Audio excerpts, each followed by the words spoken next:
నరసింహ జయంతి శ్లోకం వైశాఖ శుక్లపక్షేతు చతుర్దశ్యాం సమాచరేత్ మజ్జన్మ సంభవం పుణ్యం వ్రతం పాపప్రణాశనం।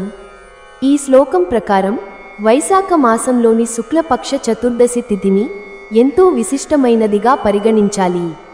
వైశాఖ మాసం హిందూ పంచాంగంలోని పవిత్ర మాసాలలో ఒకటి। సాధారణంగా ఏప్రిల్ మే మధ్య జరుగుతుంది।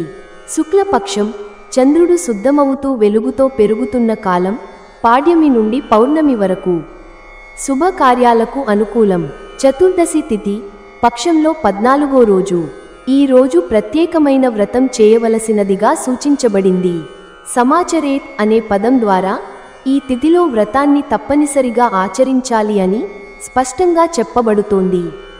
శ్లోకంలో మజ్జన్మ సంభవం అనే పదబంధం వల్ల ఈ వ్రతం దైవ జన్మంతో, ముఖ్యంగా శ్రీహరి వైష్ణవ సంప్రదాయంలో విష్ణువు లేదా ఆయన అవతారంతో సంబంధమున్నదని అర్థం।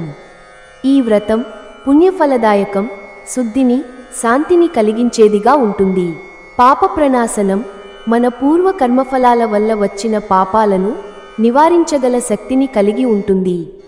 అందువల్ల ఈ రోజున ఉపవాసం, స్నానం, హోమం, జపం, ధ్యానం వంటి ఆచారాలతో భక్తితో కూడిన వ్రతాన్ని ఆచరించాలి। సారాంశం: వైశాఖ శుద్ధ చతుర్దశి రోజున చేసే ఈ వ్రతం విష్ణువు జన్మస్మరణగా భావింపబడుతుంది।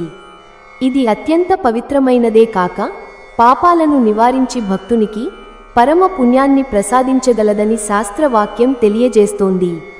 నరసింహ జయంతి ప్రాముఖ్యతను అర్థం చేసుకుందాం।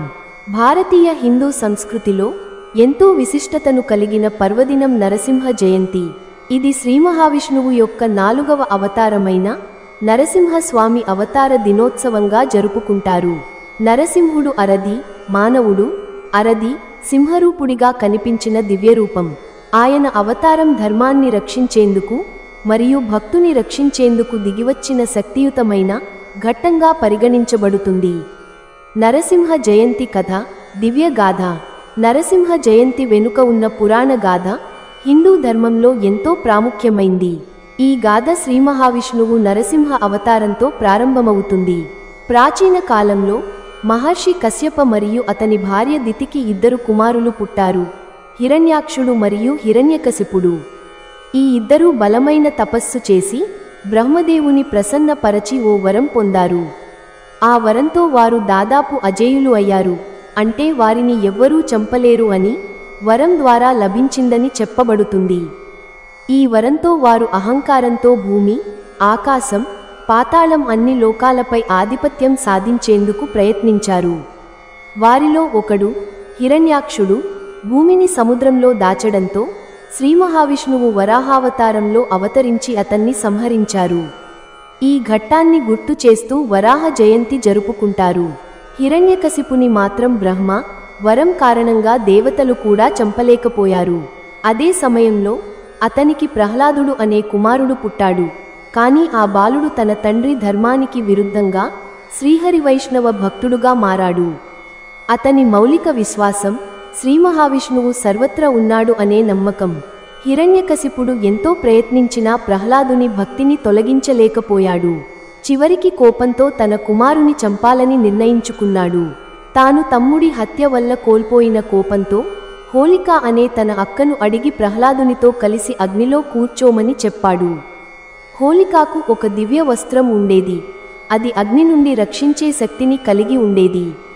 కానీ అగ్ని మంటల మధ్య ఆ దివ్య వస్త్రం హోళికా నుంచి జారిపోయి ప్రహ్లాదుని రక్షించింది। హోళిక అగ్నిలో కాలిపోయింది। ఆ రోజు హోళికా దహన్గా, రంగుల పండుగ హోళీకి పూర్వదినంగా జరుపుకుంటారు। తన అన్యత్నాలు విఫలమైనందుకు మరియు తన అక్క మరణించినందుకు ఆగ్రహంతో ఉన్న హిరణ్యకశిపుడు ప్రహ్లాదుని సవాల్ చేశాడు, నీ దేవుడు ఎక్కడ ఉన్నాడు అని। ప్రహ్లాదుడు సమాధానం ఇచ్చాడు, నారాయణుడు ప్రతి కణంలో ఉన్నాడు, ఇక్కడి ఈ స్తంభంలో కూడా ఉన్నాడు। ఆ మాటలు విని కోపంతో హిరణ్యకశిపుడు ఆ స్తంభాన్ని కొట్టిన వెంటనే దానిలోంచి భయంకరమైన రూపంలో శ్రీ నరసింహస్వామి అవతరించారు।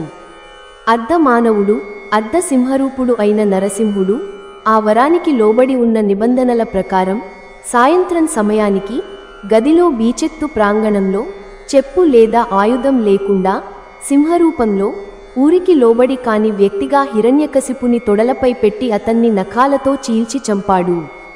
ఈ ఘట్టాన్ని గుర్తు చేసుకునే రోజు నరసింహ జయంతిగా జరుపుకుంటారు. ఇది భక్తి, ధర్మం, నమ్మకంపై గెలుపును చాటే పవిత్రమైన రోజు. నరసింహ జయంతి అంటే ఏమిటి? నరసింహ జయంతి అనగా శ్రీ నరసింహ స్వామి అవతరించిన దినాన్ని సూచిస్తుంది. ఇది హిందూ చంద్ర పంచాంగంలోని వైశాఖ మాసంలో వచ్చే శుక్లపక్ష చతుర్దశి తిథిని పౌర్ణమికి ముందు రోజు జరుపుకుంటారు. ఈ రోజు భక్తులు ఉపవాసం చేస్తారు, నరసింహ స్వామిని ఆరాధిస్తారు, శ్లోకాలపన, పూజలు, హోమాలు వంటి అనేక భక్తి కార్యక్రమాలను నిర్వహిస్తారు. నరసింహ జయంతి ప్రాముఖ్యత: ఇది భక్తుని రక్షణ కోసం పరమాత్మ తన ఘోర రూపంలో అవతరించిన దినం.